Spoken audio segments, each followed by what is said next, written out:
تماشاوانê nêjadan baş li ser erdhejê rewşa Rojavayê Kurdistanê û deverên dibin kontrola opozisyona Sûrî de em ê biaxivin, em ê behsa rola hikûmeta demkî ya Sûrî bikin. Em ê behsa binpêkirinên ku li Rojavayê Kurdistanê bi taybetî li Efrîn, Serêkanî û girê spî çêdibe bikin. Em ê behsa rêveberiya xweser û pêwendiyên li gel Tirkiye bikin. Nîvanê min serokê hikûmeta demkî ya Sûrî Abdurrahman Mustafaya te hevpeyvîneke taybet de ji Bakurê Kurdistanê ji bajarê Dîlokê li gel min e. Birêz Abdurrahman Mustafa bixêr hatî. Destpêkê hez dikim vê bipirsim ji van deverên erdhejê re çil yanî deverên bin kontrola we de bi taybetî li Efrîn û Cindirêsê dixwazim bizanim we çi alîkarî pêşkêş kir we çi kir? تحياتي لك وللسادة المشاهدين. Silavên min bo te û temaşevanên hêja. Hikûmeta demkî ya Sûriyê ji yekemîn roj ve ji bîstikên pêşiyên çêbûna karesatê bi gelek lêkaran rabû.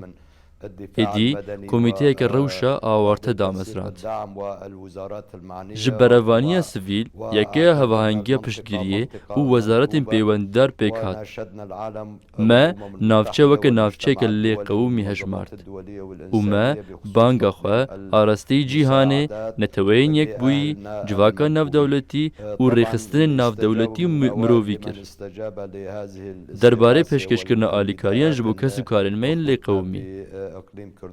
Ji yekemîn aliyên ku bersiva vê bangiyê da birayên me li Herêma Kurdistanê bûn. Êdî bi rêya dezgeha xêrxwaziya Barzanî berî du rojan karwanekî alîkariyan hate şandin bû navçeyên lê qewûmî. Derbarê me navçeyên li jê rêveberiya hikûmeta demkî ya Sûriyê navê wan navçeyan Bakurê Sûrî û Bakirê û Rojavayê Sûriyê ye. Derbarê me jî hêj Sûriye dewleteke yekgirtî û yekbûyî ye. دولة واحدة موحدة. نعم. Aha, em ê werin ser wan meseleyên siyasî lê we bixwe weke hikûmeta demkî we bixwe tiştek derbasî Efrînê kir yan na? Helbet em cudakariyê di navbera navçeyan de nakin. Em cudakariyê jî di navbera gelê xwe de nakin. Bi berova jî vê yekê em weke hikûmeta demkî ya Sûriyê guhdanên me yên ciyawaz hene. Derbarê kesûkarên me li Efrînê, Serêkanî û navçeyên din. Lewra em weke hikûmeta demkî ji erkê me ye em xizmetê ji bo hemû xelkên xwe bi bê cudakarî, regezî, mezhebî yan tayîfî pêşkeş bikin. Baş e, madem ji bo we xelk girîng e hûn ti ferqê û cudabûnê naxin navbera xelkê çima we rê neda rêveberiya xweser ku alîkariyên mirovî alîkariyên sûtemeniyê derbasî deverên erdhejê bikin. Meselen derbasî Şêx Mexsûd, Efrîn û Cindirêsê bikin. Heta niha jî bi dehan tankêr li ser sînorê ku hûn kontrol dikin rawestiyane. طبعا نحن من بداية الكارثة في كثير أطراف. Helbet ji destpêka karesatê ve gelek aliyan hewl da kêsbaziyê di karesata me de di trajediya me de li navçeyê azadkirî bikin. Ji bo mebestên siyasî û aborî. Lê ev karesateke mirovî ye. Dema çêbû cudabûn nexiste navbera kesekî û kesekî din. Heta bi rejîmê jî. Kesbaziya kareseta me kir. Êdî banga xwe arasteyî neteweyên yekbûyî civaka navdewletî kir ku ew amadeya alîkariyan pêşkêşî navçeyên azadkirî bike. Lê ji bo zaniyariyê rejîmê karesatên ji vê karesata siruştî bêhtir durust kirin. Bi rêya bermîlên teqîner, bombebarankirin, koçberkirin, bikaranîna çekê kimyewî, lewma aniha ev kêsbaziyeke siyasî û aborî ye. Tu peywendiya wê bi rewşa miroviya karesata em navçeyên azadkirî dijîn nîne. Lewma rêveberiya xwe serxwest kêsbaziya vê yekê ji aliyê siyasî ve bike. Ê em jî bi ser aliyan de vekirîne. Me gelek caran bi rêya daxuyaniyan ragihandiye. Em gelekî amade ne ji bo pêşwazîkirinê li hemû alî آلیکارین مروی چه جه آلیکی به جه ریخستن ناو دولتی یا جواکا ناو دولتی یان جی ریخستن مروی یان جی رواندا سوری لچه دورکی بن ام آماده نه لدرین سرکین حکومتا دمکیه سوریه ریوبریا وان دکن پیشوازیه لوان آلیکاریان بکن بلگه جی لسر ویکی اوه سپاس بوان ما پیشوازی لیکم دانه آلیکاریان جهرما کردستان عراقی کرد و با آوائه کی ساغلم هاتن درباس کرن و لنافچین لی قومی وکت جندریس عفرین شیخ حدید و همو نافچین هاتن دابش کرن آنها جی ام دلخوش بون کو پیوندی میا بردوام لگل براین من هریما کردستانه بنوچیا درکتنا کاروان کیدن جهریما کردستانه بر بخاکا ترکیه و بر بدریا باب السلام جبو گیاندنا وان براین من زیان دیتی بريز عبد الرحمن مصطفى هون آلیکاری جدروات خازن جدروی سوریه خازن لی آلیکاری حاضر هيا هون ري نادن درباس عفرینه ببه جبر ناکوکین ول گل ریوبریا خسر هنه هون ري البروان دگرن و او آلیکارین کو آمده کرنه هون ناهلن درباسی عفرینه و جندریسه ببه أنا أتعجب من سؤالك برز أجي برساتي سير دمينم ناوچين لي قومي همو ناوچين باكل سوريا شما تعرفين تاني جدادكي يعني لماذا تميز لا برا ودا مي ري بدن ودا مي بريز عبد يعني في حتى برساتيجي سياسية أم جداكارية ناكن أنا بلي حتى أنت سؤالك سياسي سؤالك سياسي أزي ورم سر مسألة سياسي هاي سؤالك سياسي برساتية سياسية أم جداكارية ناكن بلي چما تاني عفرين أزي ورم سر مسألة سياسي البته عفرين پیشینه جبرکو لقومین لهیا کارسات لهیا كارسات هاري مزن لسوريا للجندريسي تشيبويا بريز عبد الرحمن مصطفى از بخوا خلقي وي منطقه مع العلم مؤسسة جبو زانیاری دزگاه خیرخوازی بارزانی جداکاری نکر نجی گوت کو او وان آلیکاریان دبنه عفرینه وان گوت امي آلیکاریان پیشکش و کارین خوین لی قومی لسوریه بکن ام جی شانازی بویکی دکن و سر خو پیهل ددن ما پسنده و سپاسیه سروک بارزانی کر و ما سپاسیه گلی کرد لحریم کردستانه کر اگر کشه کما لگل برای میان کرد هبویا مده او آلیکاری جی رد کربانا لبله برواجی ویکی ام سپاسی دکن و ام آمادنه جبو ورگرتنا همو آلیکاریان تمار ریوبریا خسر آنا هست مرووی الجموان چه بو بره دما مادهین تقینر جمره دشاندن و سیویل لسوریه دکشتن گلو اف کس نمروف بون اف کسین کوان او دکشتن تنج بو کیس بازی سیاسی وان مانورک سیاسی کر و هول دا سوده جوه یکی بکن شبو زانیاری جی ایرو دیسا ما جو حکومتا دمکیا سوریه داخویانی یک بلاف کر کو ام گلکی آمادنش بو پیشوازی کرنه لآلیکاریان جو همو آلیکاریان به پتایبتی نافچه روجلات به همان آوایی لی اگر اف آلیکاری جسویلان را پیشکش کریبن و تو کیس بازی سیاسی جیران نبه و ایرو بسایا خوده و آلیکاری روجلات فرات بین درباس کرن و رایا ایل و سویلان و جواکا سویل اف جیته و تیگو ام راستگونه ام آمادنش بو پیشوازی کرنه لحمو آلیکاریان چه آلی به لی اگر کیس بازی سیاسی و آبوری لی قومینا مرا نبه ام ری نادن ویکی باشه يعني هون ناهلن آلیکاریا کو ریوبریا خسر بکرتی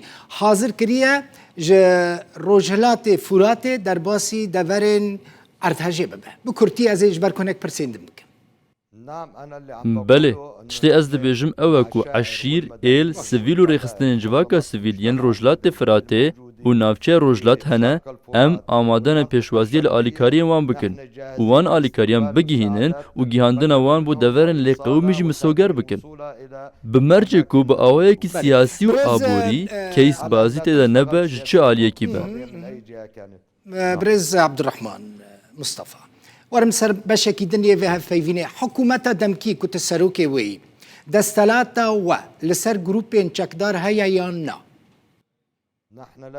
گروبên çekdar li cem me nînin lêbelê artêşa niştimaniya ser bi hikûmeta demkiya Sûriyê ye, ser bi Wezareta Berevaniyê ye. Yani hûn biryarê didin ne artêşa niştimaniya Sûrî ku Artêşa niştimaniya ser bi Wezareta Berevaniyê ye. Di hikûmeta demkiya Sûrî de me karekî destgehî li wan kiriye. deveran hûn biryarê didin yan artêşa niştimaniya Sûrî didin. عملنا عمل مؤسساتي Hikûmeta demkiya Sûriyê hikûmeteke rewa ye. Rewahiya xwe jî ji îtilafê werdigire ku li ser asta navdewletî ji bêhtirî 122 dewletan dan pê hatiye dan. Em aliyê cîbicîkarin. Li hundir em kar li ser avakirina dezgehan dikin. Di pilaya yekam de dezgeha leşkerî û artêşa niştimanî û Wezareta Berevaniyê serbarî wezaretên dinên xizmetguzariyê ye. Ew bêdemê ez dixwazim vê bizanim. Ew bin pêkirinên ku çê dibin. Meselen çi revandin be, çi girtin be, çi talankirin be. Hemû hatine tewsîfkirin yani dokumentkirin. Xelkê direvînin beramberî fîdiyê. Hûn dikarin rê li ber wê yekê bigirin yan jî hûn ser wan bin pêkirina çi dibêjin? Li deverên we çê dibin ew bin pêkirin. Divê em di termanda hûrbîn bin. Dezgeha dadweriya sivîl li cem me heye û dezgeha dadweriya leşkerî heye ser bi hikûmeta demkiya Sûriyê ne. Helbet hinek şaştî wê çê bibin. Ew kes jî bi rêya gilî li dijî kesên ku van kiryaran dikin wê bêne darizandin. Em jî di peywendiyeke berdewam dene li gel Komîteya Lêpirsînê ya Navdewletî û em bersiva hemû pirsan didin. Peywendî û serederiya me li gel wan bi awayekî erênî ye. Em van kiryaran hemûyan jî weke zêdegavî dibînin, ne ku bin pêkarî. û xwediyên wan bi rêya rêxistinên navdewletî ve têne darizandin. Lê dadgeha leşkerî ser bi hikûmeta demkiya Sûriyê ye. Propagandaya ku bi rêya dijminên me çê dibe, ev tiştekî din e, ez bersivê li ser nadim. Em serederiyê li gel rêxistinên navdewletî dikin. Di serê wan de Komîteya Lêpirsînê Navdewletî serederiya me li gel wan erêniye û bersiva hemû wan pirsan didin. Başa heta niha gelek rêxistinên navdewletî hene, Komîteya Çavdêriya Mafên Mirovan heye, Amnesty heye, Human Rights Watch heye. Dixwazin grûpan çêkin biçin wan mentiqan bizanibin yani ji bo çavdêrî bikin. Heta niha hûn rê nadin ew derbas bibin. Ne Human Rights Watch, ne Amnesty International.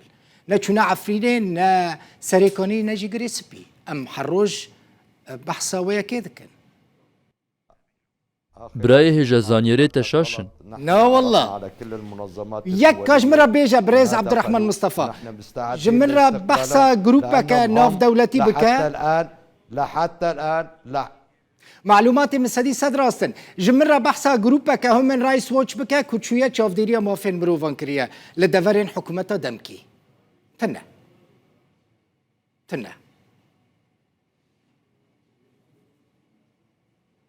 أخي العزيز نحن دائما على تواصل معهم.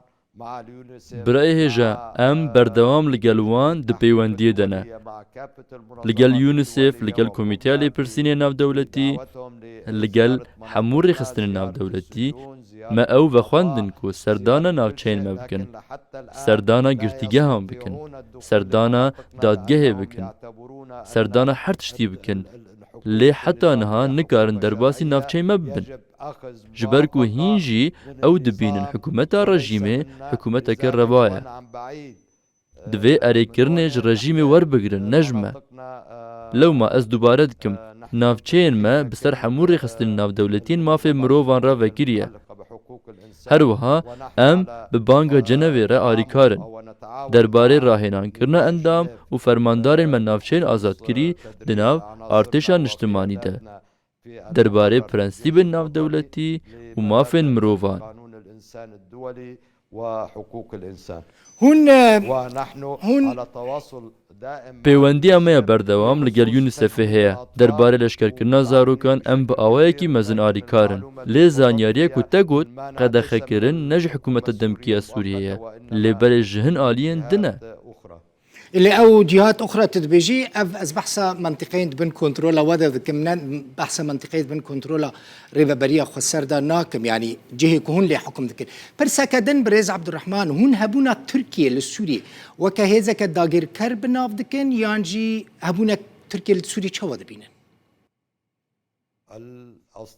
دوستن مين ترك هف بيمان منه یم باجا کارساتا سوریه دانی گل سوریه و گل ترکیه و دولتا ترکیه نه و پیوندیا مل گل دولتا ترکیه لسر تکل بونا برجواندین هف بشه و لسر وی بنگه وکه چه دولتا کدن امسر دریه لگل دولتا ترکیه دوست و هف پیمانا گل سوریه دکن کو کاری 8 میلیون کسین سوری هلدگره 4 میلیون جوان لترکیه نه و بهتر جه 4 میلیون دن لناف خاکا سوریه نه تركيا أكثر من 4 مليون في الأراضي السورية.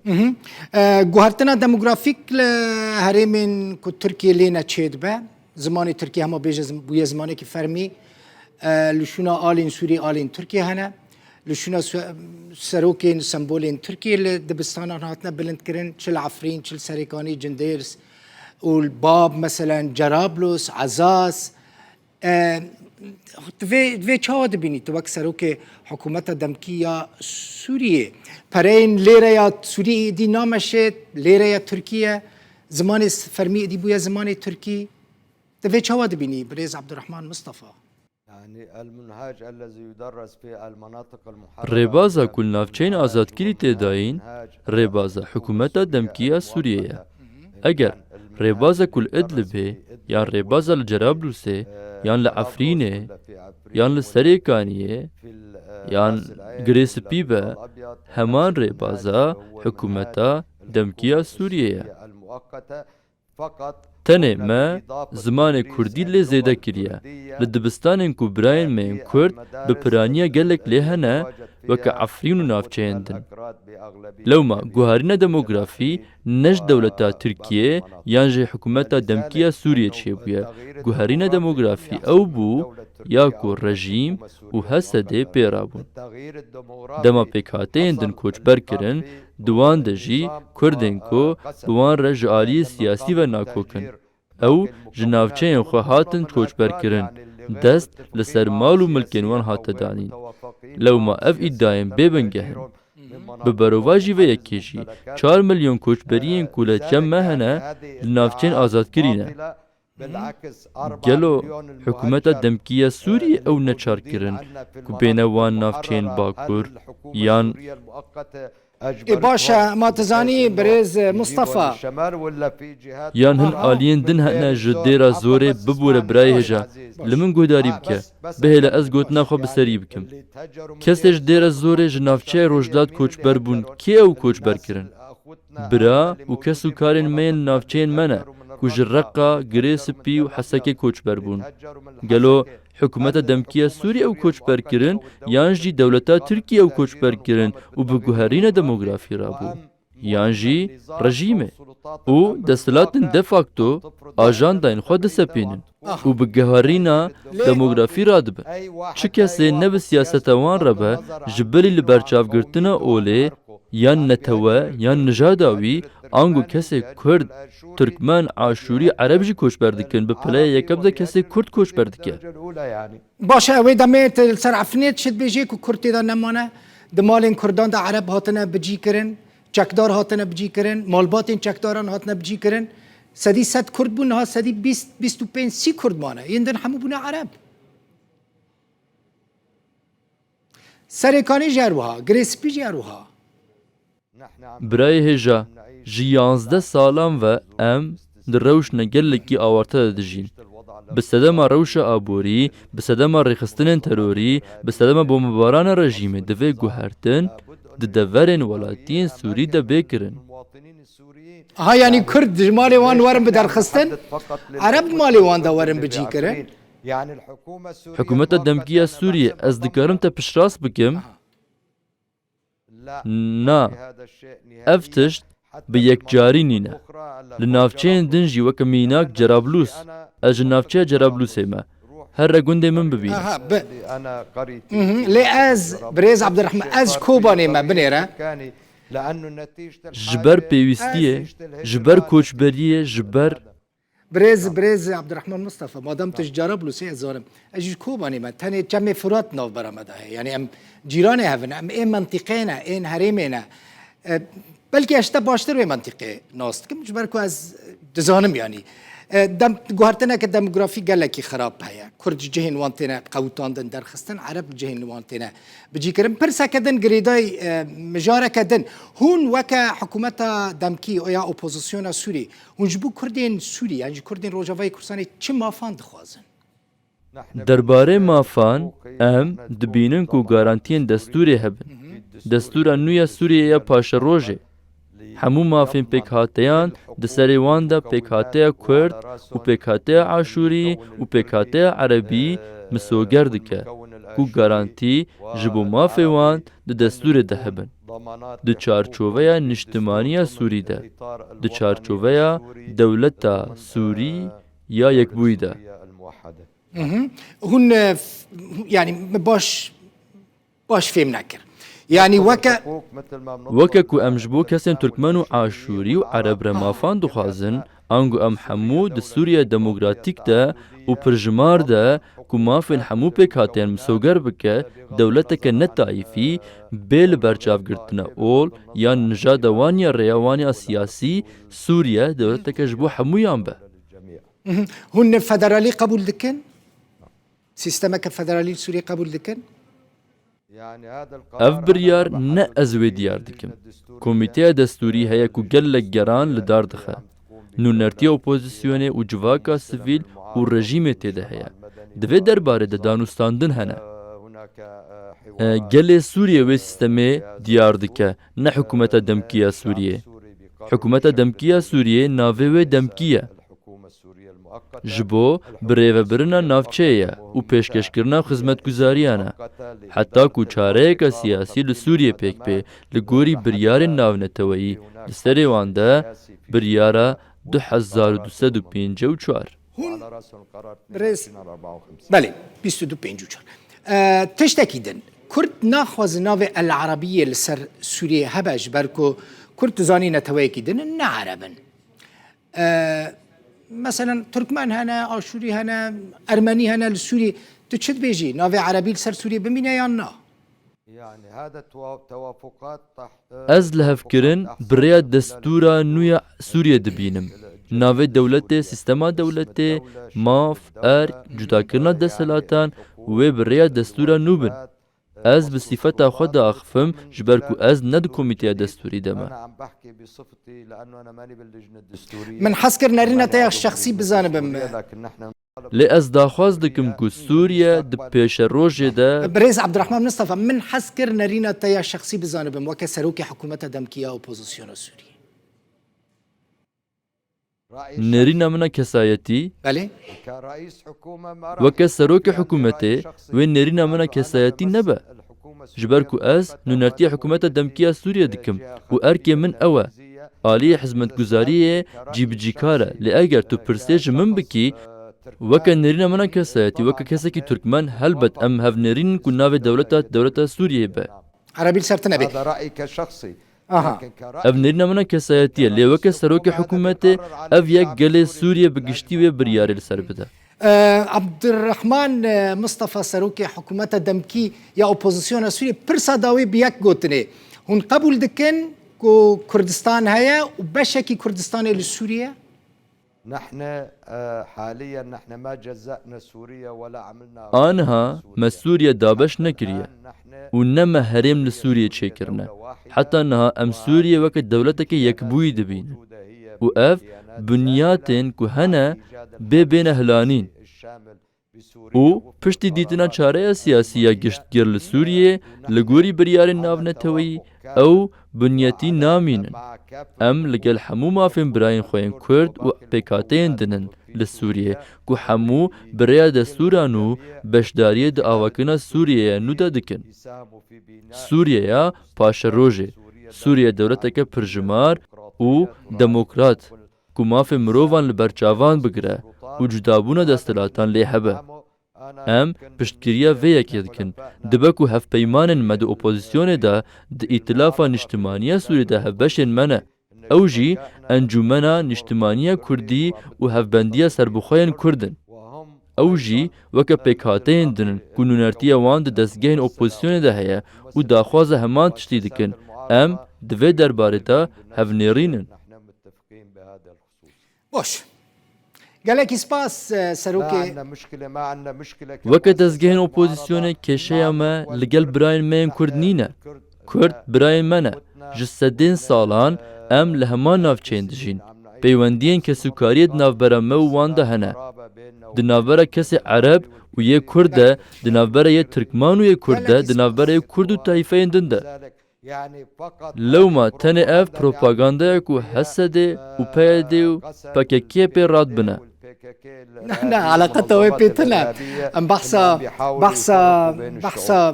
او نه تروریستن خورا هوان تروریست دبینن قصده یانجی یپگی گلکی سپاس سروکی حکومت دمکی اپوزیسیون سوری عبدالرحمن مصطفى دیلوکا باکور کردستان بنێرîna te jî ku em jî bi guherîna demografî rabûne ez jî nêrîna xwe dibêjim.